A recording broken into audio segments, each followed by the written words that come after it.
We just did an episode saying it's time to pay the piper. Ain't gonna happen. Yeah. So Right. Right. Right. Very big news, I think, that the CDC's issued this new eviction ban. Um, what does it mean, James? Like, kind of use your crystal ball here. What does this mean? if I had a crystal ball, I would have bought.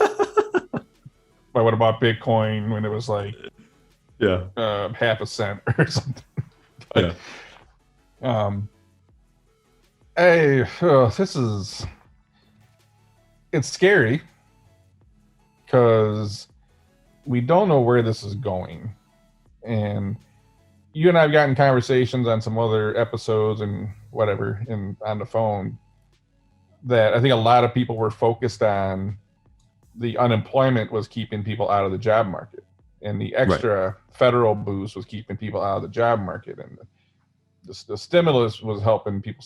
That stimulus check was like a one-shot check. That ain't paying bills every month. But people were not factoring in. And I don't see anybody on. I flick through all the news channels. I'm looking at CNN, CNBC. I'm looking at Bloomberg, and hell, even Fox News. I look at all of them. No one's talking about the fact that, well, if you're not paying rent, and if you have school loans, you don't have to pay those right now, and you're not paying your school loans, and you're, working class, middle class, let's say. Yeah. How many other bills do you have to pay? Car insurance, maybe, Mm-hmm. credit card bills, Wi-Fi, cell phone. So how much money do you need to live if you're not paying your rent and your school loans? And no one's talking about that. Yeah.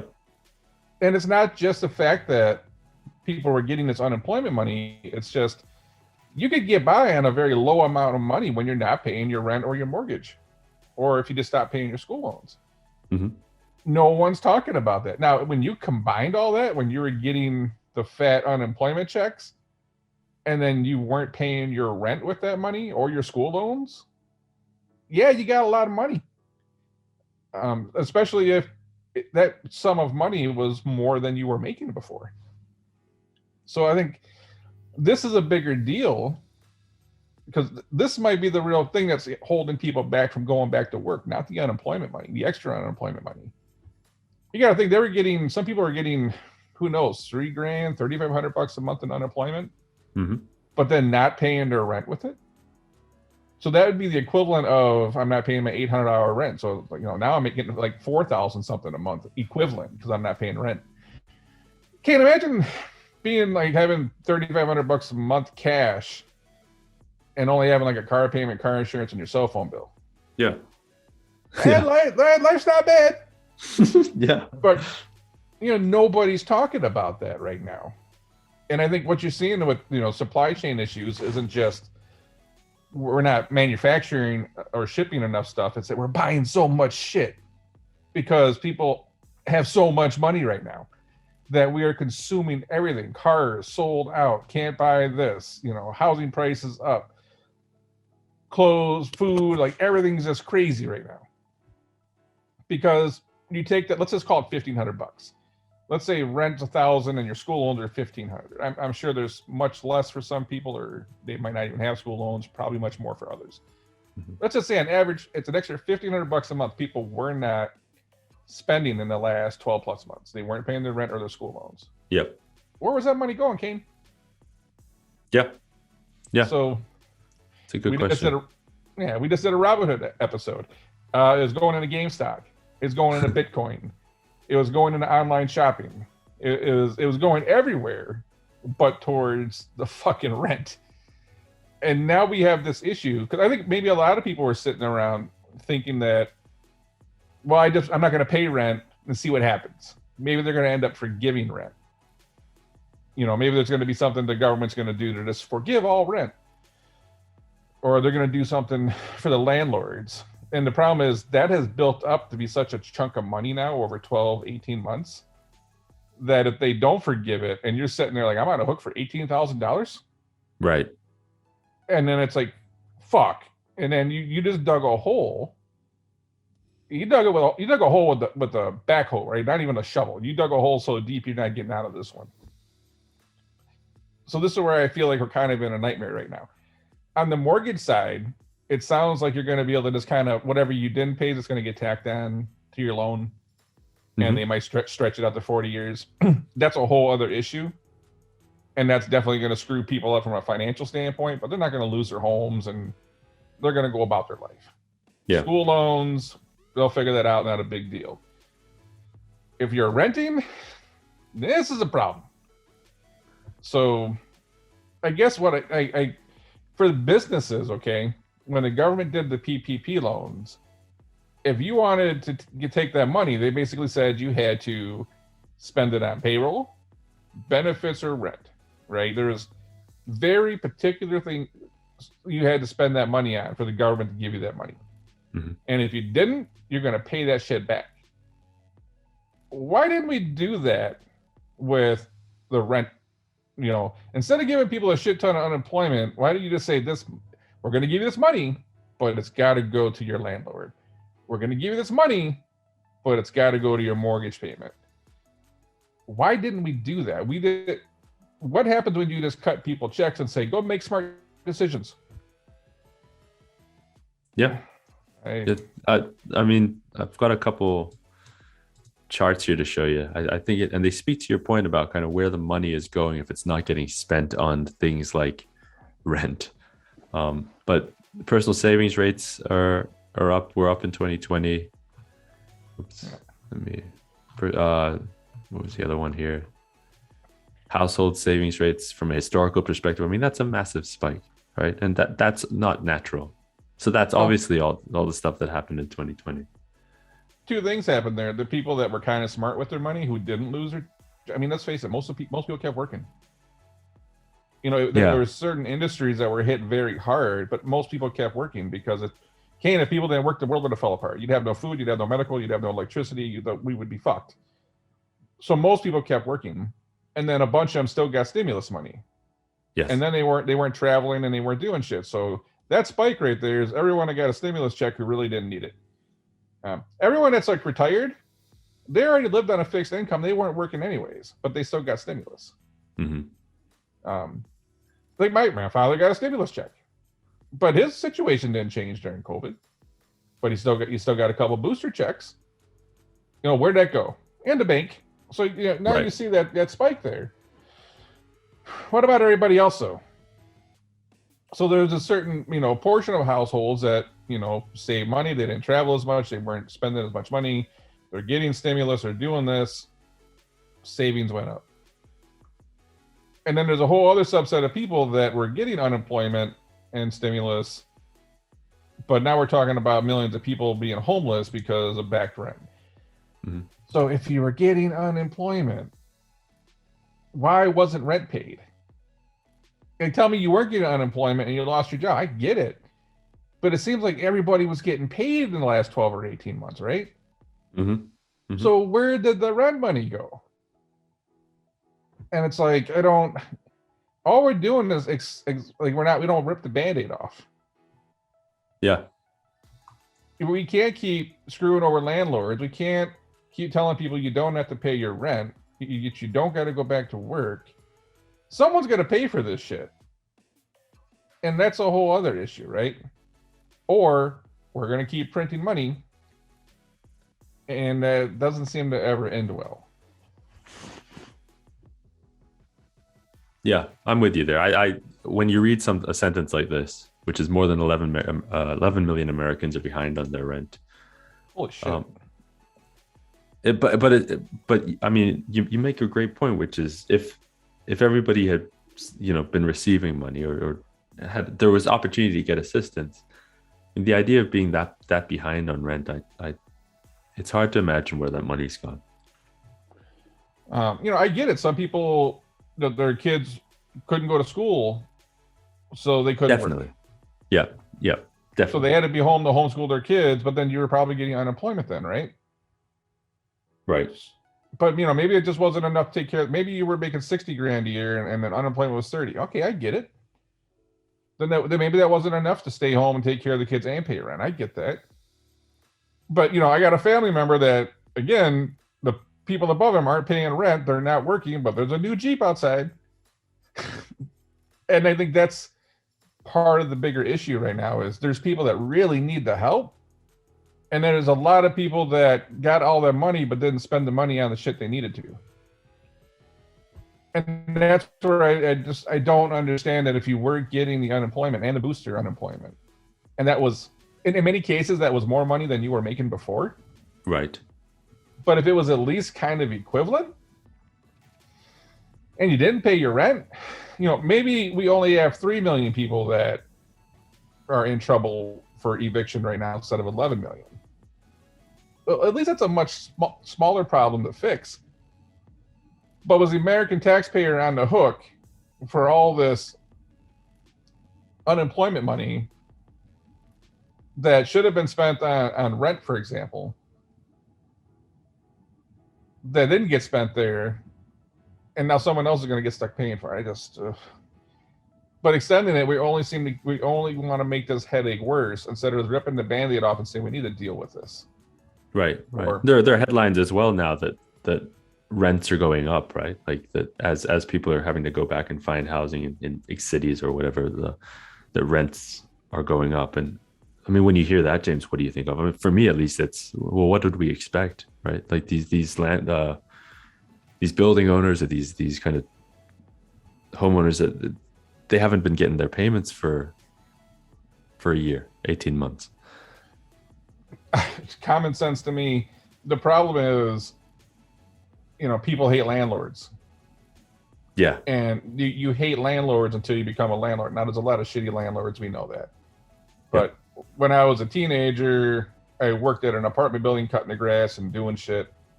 It was an 8-unit apartment building. It's not a glamorous thing. It's annoying. Believe it or not, tenants suck. Tenants suck as much as landlords do.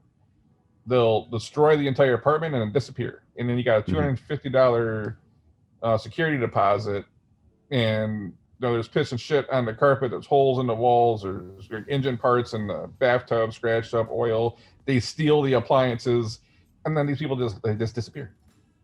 Good luck collecting on that one. Both sides suck. The bad landlords and tenants suck too, right? But there's this thought that all landlords are rich. And I don't know if you ever looked at like cap rates on apartment buildings and stuff, but Kane, if you own one little 8-unit apartment building, you ain't rich. Like you with maintenance and all that stuff over the long term, it's not a bad investment. But if you own like an 8-unit apartment building, do you think the dude's driving around in a Ferrari? When you run the math on that with vacancy rate, it's almost not even enough to live a middle-class life. So, but there's a thought that you're a landlord, you own apartments, you're rich. And Kane, most of these small landlords aren't rich. Yeah. Yep. And then they got to keep paying property taxes on that building. And then where's that money coming from? They can't collect rent, but they owe property taxes. They got to do the debt service for the mortgage. So yeah, rent's going to go up. So now all we're doing is kind of shifting the burden onto the people who kept working and paying their bills. So do you feel like you want to go spend $500 more on rent because your neighbor didn't want to pay his rent? It's just going to keep causing more issues. Yeah, and you touched on it earlier where you said that, I mean, it's true, but we can't keep printing because that typically doesn't end very well. But extrapolate this out a little bit, James, and like, why are we kicking the can down the road on this?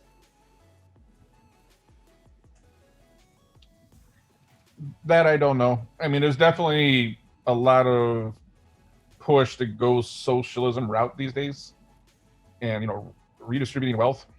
I mean, there's definitely way more talk than like 10 years ago about that. I'm trying to figure out everything that we've done. I mean, Trump printed money, Biden printed money. You can't even tie it to a political party. Everyone's printing money. Everyone's printing money. Everyone's got their hands out. Politicians, like everyone's it's a free for all right now. It's everywhere. Do we feel like we're in a better spot financially right now than we were in any point, since the 2008 hit? And I can't say that. I feel like we got a lot of government hands trying to prop shit up right now. And at some point this shit busts, or we rack up more debt, right? Oh my God. And then we're not done. There's the Delta variant. There's another variant. There's always going to be a new variant, right? There's always going to be, there's something else waiting for us around the corner. And if, as far as, I don't know shit about viruses and shit, but it sounds like where we're at as human beings, we're not able to see around corners yet. And then like, one day we might be able to be so smart that we can see what the next evolution of the virus is going to be exactly, and then we can take that out. Seems like when it comes to this one, we don't. So we know there's another virus around the corner, and we're not smart enough to see around the corner yet, which means we are going to be in this reactionary mode for until we aren't. Yeah. So this ain't over. We don't know what the future brings with variants, and we're digging a financial hole that many people won't be able to get out of unless they get even more assistance, right? There's jobs. We got vaccinations. There's plenty of jobs out there right now. Not maybe may be great jobs, but they are jobs that pay rent. They are jobs that put food on the table. Can we get the people back to work and get them paying the rent? Now tell me there's no jobs out there. Tell me we got 20% unemployment and there's no hiring signs. Different conversation, right? Yeah. But holy shit, are we understaffed everywhere it seems, everywhere you go. Hospitals understaffed, restaurants understaffed, car dealers understaffed, everywhere's understaffed. How do we have a world right now where we can't pay rent, but there's an endless amount of jobs right now? That is not a good spot to be in. Yeah, it's a confusing one too, because that equation doesn't really make much sense. The other thing I think, James, when we talk about this stuff is, it's a point that you've brought up on other conversations, but we're almost running ourselves into trouble, instead of just maybe like as a society saying, you know what, like this is going to hurt, but we've got to do the right thing as a whole. And what I mean is that, I mean, through the conversations and stuff that we have at Daggerfin, one of the big things or themes that I've heard is, you mentioned it, there's a staff shortage, but it's perilous for a lot of companies. I mean, I've heard things like people are operating at 70% of the capacity that they need to break even in terms of staff levels. Like, that's not sustainable for anybody. And if those jobs start to go away, or those companies go away, and this as an anecdote is over simple, but I've heard it enough times to think that this is widespread enough to be a concern.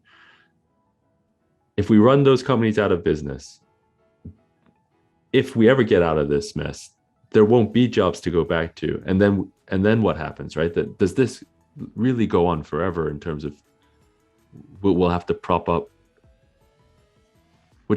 everything up forever, which is a scary place to be. Yeah, it doesn't sound like America no more. Good point. Yeah, exactly. And it's that we're able to usually bounce back from devastating recessions because of jobs, right? It's, small business employs like 50% of the people in this country. Right. We always find a way to create jobs and keep people busy. Now, there's this whole thing of pay more money and we'll go back to work. Well, I'm not sure that's going to happen. You pay people $25 an hour to make sandwiches at Subway, and they'll still sit home. And to me, there's no. I've always said, because where I grew up broke, there was no bad job that paid rent. There's no bad job that puts food on the table.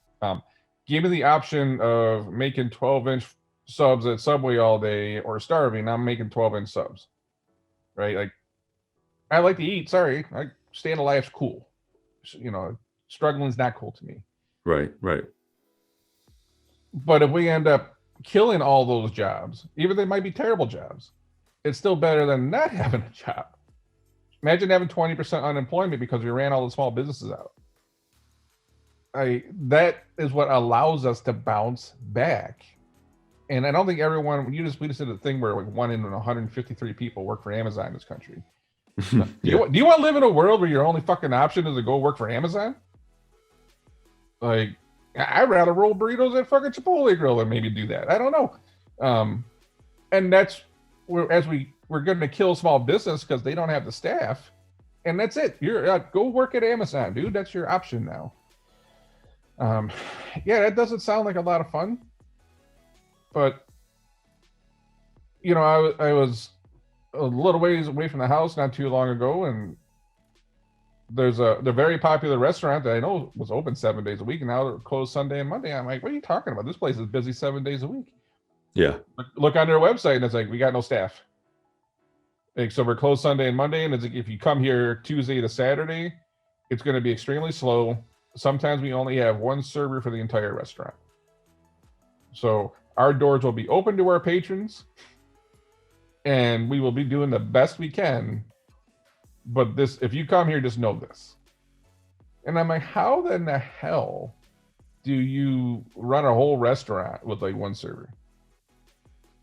And then that point, that person just gets burned out, and they say, fuck it. Yeah. And then they're just going to close until they finally find another. It's like, holy shit, is that where we're at right now? But that's everywhere, right? It's in manufacturing, it's in hospitality. You gave me some stat not too long ago. It's like a million people have not returned back to the hospitality industry or something. Yep. Yeah, I think it's something like that. I think there was. Yeah, I think that's the stat. There's a hell of a lot of people that just haven't returned. And you realize, like, it may not be a large, like, big salaries, but these are the jobs that keep people employed. This is what keeps people off unemployment. This is what keeps people from living off the system. It's giving them something, giving them some opportunity to get a job, and if they want to do better, climb. How do you improve your life by just collecting unemployment? I don't know. And then, I just posted a thing on my Instagram. Like, thank you for the people that are working. I don't think that the average person sits around and understands what it takes for you to get that chicken at the grocery store, or to go to Chipotle Grill and get those tacos. Someone had to raise the chickens on a farm and then take care of them and then slaughter them and then package them. Someone has to transport them. And then they got to, get to Chipotle Grill, and someone's got to prep them and then marinate them and then cook them. And that's just a chicken cane. What about the whole process to get the flour to make the tortillas? What about the sour cream? What about all those toppings? Like, there's so much work that goes into this product, so you can pull up to a place and get these tacos made for you. And if people stop doing that shit, what do? You don't go in your backyard and say, I got a cow and a chicken and I'm gonna make my own flour. You ain't gonna do that. Yeah. And we are so dependent upon other people, your neighbor, to go to work tomorrow. So you have electricity. So we have healthcare, the nurses and the doctors.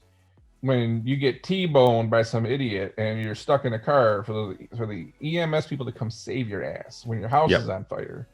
We are dependent upon everyone to continue to live this life the way it is. But when you got X amount of people not being productive in society, all of a sudden there's going to be food shortages or healthcare shortages, or that storm comes through your area. There's not enough people working on the power line, so you don't have power. Well, you don't have power, now everything in your refrigerator spoils. So now you don't have food. And then you're going to go down to the grocery store and they don't have enough people working. So food's like, is that where we want to live? Because we don't have people participating in the workforce. And we're starting to see a lot more shortage of. Last year sucked, right? Mm-hmm. You couldn't get toilet paper, milk, or bread, but you think the government's going to save 330 million people with a snap of a finger? You found out last year the answer is no. So we have to work. We need small businesses. We need truck drivers. We need people to get up and go to work. Otherwise, this really convenient modern society crumbles. Now, Kane, most people get pissed off when they go somewhere and their Wi-Fi signal's not strong enough. Right. What is it going to be like when you can't get that bottle of water you want? Yeah. You made a really good point earlier, and I just wanted to highlight it one more time, which is um, the idea that there's an excuse out there that companies aren't paying enough, and therefore people aren't incentivized to work. And I'll caveat what I'll say next with, like, I'm 100% anti-exploitation, that people should make as much money as they can possibly make. But I also know how to work my way through a financial statement, and I also know the implications of kind of costs and things on a balance sheet. And as a society, we cannot play a game where we want the lowest price for everything at the highest convenience while also asking for the highest wages on the other side. There's a mismatch there in terms of expectations. And so I just think that we've got to this place, and it kind of piggybacks off what you just said, James, but we've got to this place where we're asking for all the things that we want without having to compromise on anything. And that's part of like why we have this labor shortage. That's maybe why we have these issues in supply chain, because it's completely imbalanced now. And I feel like things like the eviction ban, for those that need it, fine, I completely understand, but it's too convenient for some, I think. And it kind of feeds into this idea that maybe the government now is starting to like you just want to appease everybody who's asking for all the things that they want, and then not weighing the other side, which is at what cost, right? Every question that you ask has to be answered with at what cost. The thing is, using a different framing, a different idea of cost, but the cost of everything's going up in inflation, right? The homes are getting more expensive, so it's making it, the people that are upper middle and above, they're going to pay more, but they can afford it. Every time shit gets more expensive, it hurts the bottom half of people. Yes. So now it's that much harder for someone to get a starter home. Like I said, my home in my old neighborhood used to sell 2 years ago for like $80-something thousand. Now it sells for like 140. And Kane, this is a little 700 square foot nothing house in not a great area, and it's 150 grand. What? And now we're not making enough cars, so now used car prices are going through the roof, right? Yeah. So now you're someone that doesn't need a used car that's reliable transportation. They can't get a car because it's now getting really expensive. All we end up doing is hurting the bottom half of people who need the help the most, because we're creating this system where the government's just saying, don't pay rent, we're going to give you money, instead of just get your ass back to work right now. I don't think if you paid someone $20 an hour instead of 15 right now, they still wouldn't pay the rent, because as long as they don't have to pay the rent, many people aren't going to. And it's like, well, how do we're enabling this is the issue.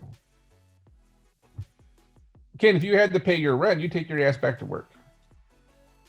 That's what it comes down to. Yeah. Everything else you can figure out food and this and that, and you can find a way to get by. The rent is the one thing that trips everybody up. It's your large expense, right? Up 30% of your income for a lot of people. Well, if you had a roof over your head, you'll figure the rest of it out. You'll get food from whatever you'll figure it out. So you don't need to work as long as you don't got to pay rent. And until we fix that, I don't think people are going to return back to the workforce and the droves that we need to keep society moving the way we like it. But your point is funny to me, because it's the people that I don't argue people no more. It's useless. But you'd run into someone that's like, you need to buy more American. I'm like, why do you shop at Walmart? And they're like, because it's cheaper. And I'm like, I've just got dumber having this conversation with you. Yeah. You said buy American, but you go to the Walmart because it's the cheapest price and you buy the Chinese stuff. So you're not even practicing what you preach, because you want buy American at the Chinese price. Or it's the same people say Walmart needs to pay more wages, higher wages. Well, why do you shop at Walmart? Because they got lower price. So again, we say one thing, we want this, but then we usually do what benefits us the most. The Uber people, right? It's Uber screws their drivers over. Why do you keep using Uber? Use a taxi. Well, Uber's like $1.50 cheaper. It's like we talk out both sides of our mouth all the time. It's Yeah. very, very clear and telling the world on what it takes to be a better world, but we always do the most self-serving thing, right? And then we can't figure out why society doesn't get any better. So, in an effort to keep this conversation balanced, James, I think we agree on kind of nearly every point that we're making, but are we discounting the severity or the implications of the Delta variant? Because that's something that we haven't talked about.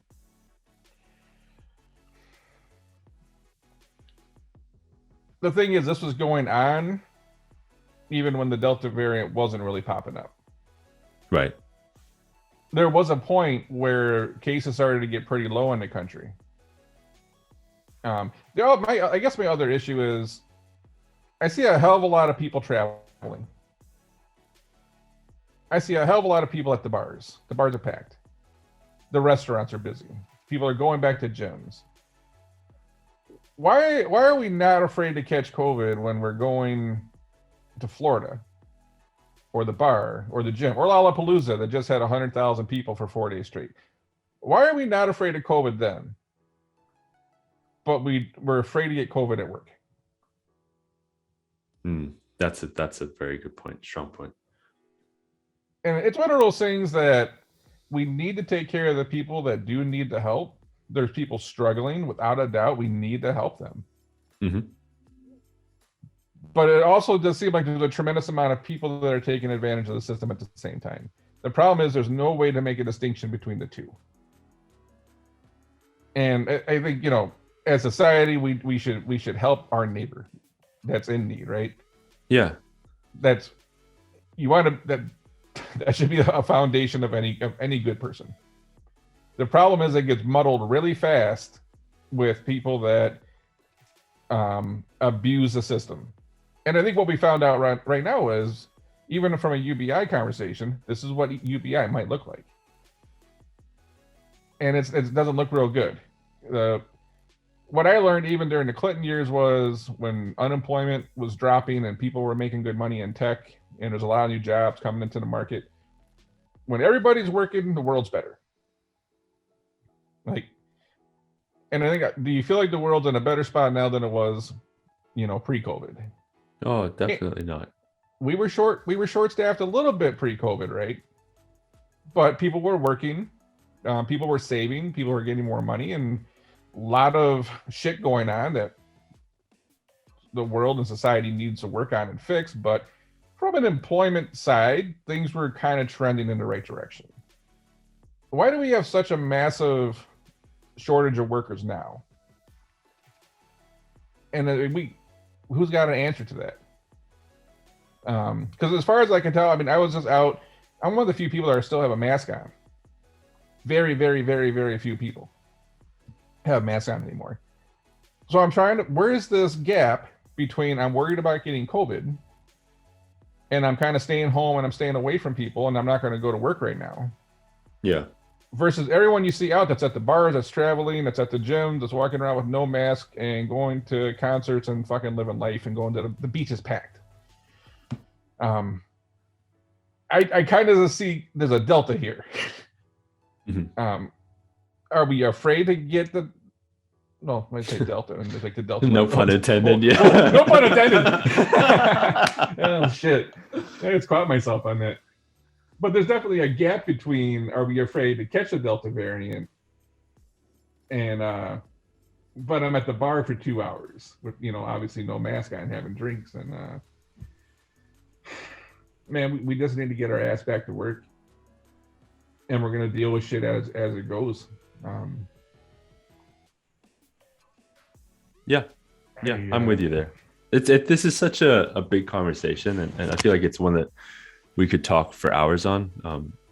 But yeah, so this eviction ban, I think, signals something to the market, I think, and this is just a reaction from us, I think. Yeah, I don't know. I'm not surprised they did it, Yeah, because there's right. definitely a movement right now that is give people more government shit, and that movement's got a pretty big voice right now. Again, I just wish we would take care of the people that need it, that need the honest help. I don't think we just leave people out. It's not the wild wild west, right? You help the people that need help, and you get everyone else back to work and paying rent. Right. Pull this Band-Aid off and it's like we're okay with stomping on one person's rights, but we're kind of like screw up another person's right because it seems to be cooler or more humane to, it's okay to not let this person pay rent, but it's okay to fuck over the landlord. I guess I don't understand that. But you know what? My thing is, if the government's going to intervene, then the government needs to pay the landlord. And that's what if the government's going to stick their nose in, it's not capitalism or free market or 20 other words you can think of. Well, the government can come in and trip you up with their rules and their laws, then they should then pay the landlords then. Quit screwing the landlords over. Or see, if you're going to collect unemployment, then you got to pay your rent. Like you can't go to Macy's. You can't take the money and spend it on vacation. If the government's like they did with the PPP loans, if the government's going to give you money, then you need to pay these bills. That's maybe the only way you get out of this mess. Yeah, right. Tie the money to some level of productivity. It doesn't have to be the same for now, right? But just some level of productivity to where we can move the country forward. Shit, Kate, if you think about it, if you go in the last, let's just say 6 months since the vaccinations came out and things got better, instead of just paying people to stay, home, if they would have paid people to work, where are we at right now? Right. At least from a stability and financially, we're probably in a better spot. You pay the money either way. It's that we were paying money for no production. Yep. Something crazy to think about. Yeah, no doubt. I'm sure we'll talk about this again. Yeah, that's all I got for now, man. I'm going to catch you. All right. Okay, thanks, Jim.